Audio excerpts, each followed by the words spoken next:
Good morning, student. In last class, we have discussed about the molecular solids. Now, the further topic is continue in this video. This is the part second video of solid state. Now, the molecular solid, we know that the three types: polar molecular solid, non-polar molecular solid, and third is a hydrogen bonded molecular solids. So that we are already discussed in the last class.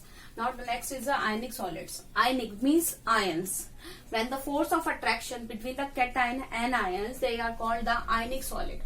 ठीक है, जब आयनिक solids जब force of attraction cation and ion के बीच में मिलता है तो हमारे आयनिक सॉलिड्स कहलाते हैं. We know that NaCl, Na+ and Cl-.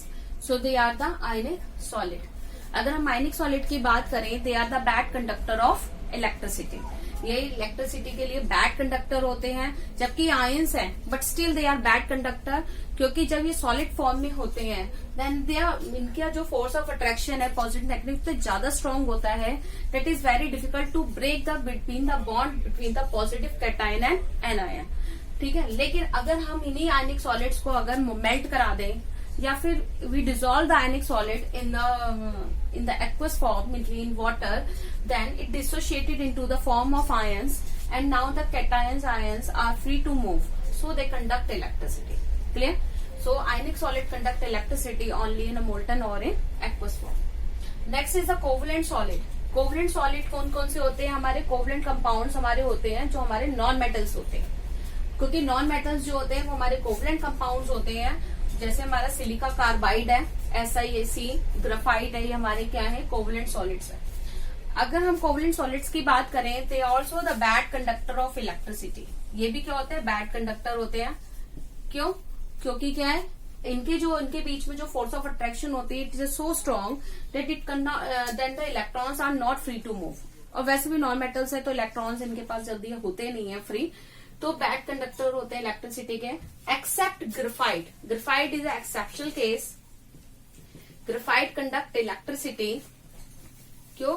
क्योंकि जो हमारा ग्रेफाइट है इसका कार्बन का हर फोर्थ इलेक्ट्रॉन जो होता है फ्री होता है, जिसकी वजह से graphite is only a covalent solid which conduct electricity.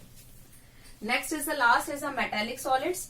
What is a metallic solids? Metallic solids are those which having जिसकी force of attraction आपकी मेटल आयंस के बीच में और इलेक्ट्रॉन्स के बीच में मिलती है. इसको हम सी ऑफ कर्नाल्स भी कहते हैं. क्यों? क्योंकि देखो जो मेटल है वो स्टेशनरी है, लेकिन जो मूव करता है वो कौन करता है? इलेक्ट्रॉन्स. तो इलेक्ट्रॉन्स क्या मोबाइल है जो मूव कर रहे हैं, इसलिए कहते हैं सी ऑफ कर्नल्स. क्योंकि आपने देखा होगा अगर हम एक वायर की भी बात करें तो वायर में अगर हमने स्विच ऑन नहीं किया तो इलेक्ट्रिसिटी कंडक्ट नहीं हो रही फैन की, लेकिन वही हमने क्या किया? स्विच ऑन कर दिया.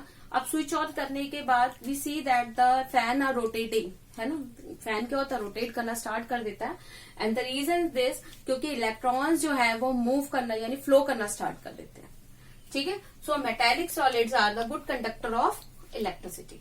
अब अगर हम बात करें पोलर मॉलिक्यूलर सॉलिड्स की, जो लास्ट क्लास था, polar molecular solids are also bad conductor of electricity due to the strong forces of attraction between them. Non polar obviously बात है, they are also a bad conductor of electricity. Clear student? Thank you. Now the next topic we continue in the next class.